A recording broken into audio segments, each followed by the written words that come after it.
से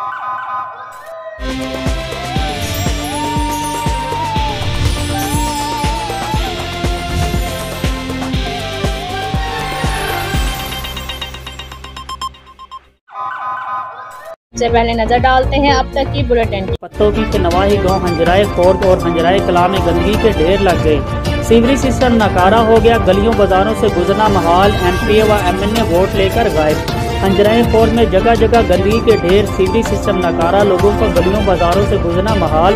मच्छरों मक्खियों की बहतात। बीमारियां जन्म लेने लगी। जल्दी की घर ताज़ी मुहिम। एमएनए व एमपी वोट लेकर गायब। इलाका मुकीनों ने एहतजाज रिकॉर्ड करवा दिया।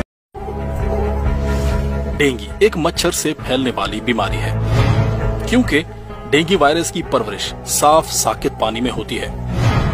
मच्छर भगाओ लोशन लगाएं, मच्छरदानियों और स्प्रे का इस्तेमाल करें। डेंगू बुखार में तेज टेम्परेचर के साथ शदीद सरदर्द और कै की शिकायत हो सकती है। इसके अलावा जिस्म पर सुर्ख निशान या नाक से खून आना और सांस लेने में भी दुश्वारी हो सकती है। इसलिए एहतियात कीजिए। आपकी एहतियात आप और आपके खानदान को डेंगू से महफूज रख सकती है।